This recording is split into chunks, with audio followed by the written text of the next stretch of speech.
Joint pain is a common ailment for dogs, and it's something that a lot of people don't want to treat with prescription medication because then they have to continue giving that medication for the rest of the dog's life.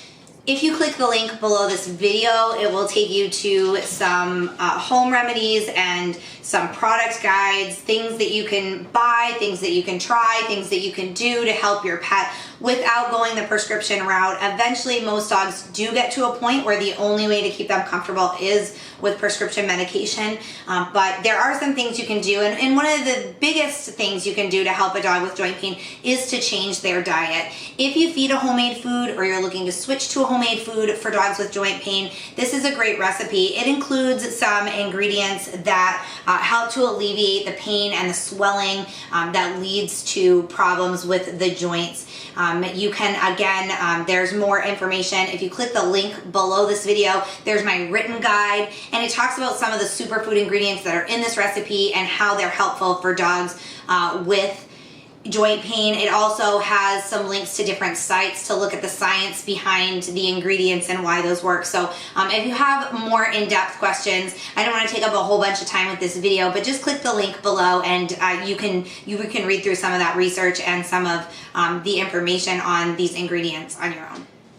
The first step is to add 2 chopped sweet potatoes and 2 cups of chopped carrots to a large saucepan. I'm going to cover them with 8 cups of water, and then I'm going to bring this to a boil and let it boil for 5 minutes. Now that my carrots and sweet potatoes have been boiling for 5 minutes, I'm going to add the rest of the ingredients. I have 2 chopped squash zucchini here,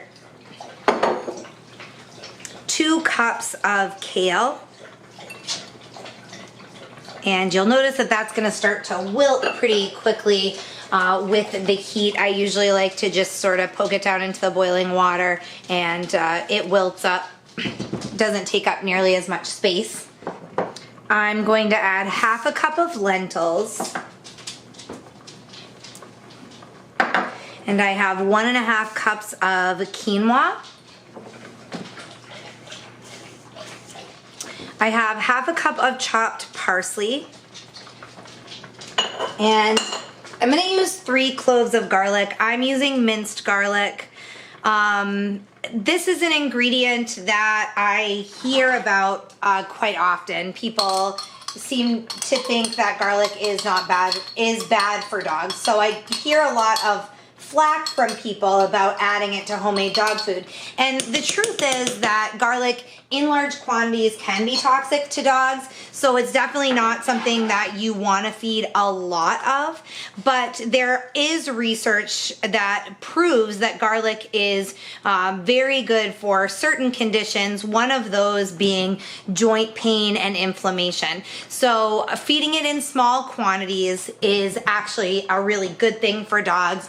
And again, if you click the link below this video, you will see some more information on garlic for dogs, its pros, its cons, how much is safe for dogs, and the research behind that. I also have 1 cup of chopped celery. I added 1 cup of nettles, and I'm going to add half a cup of unsweetened cranberries. I'm just going to give it a good mix here. And then I'm going to cover this and let it cook for another 5 minutes. It is turned down to low heat now. So I'm just gonna let it cook on low heat for 5 minutes, and then I'm gonna leave it covered while it cools. Once it's completely cooled, you can serve it to your dog. If you click the link below the video, it will also take you to my written recipe guide, which has the serving size instructions on there. So I feed about 1/2 cup for every 20 pounds of body weight, and that recommendation is for 2 servings a day. So if you had a 20-pound dog, I would feed 1/2 cup in the morning, 1/2 cup in the evening. Again, there's more details on the serving sizes in the link below the video if you have questions.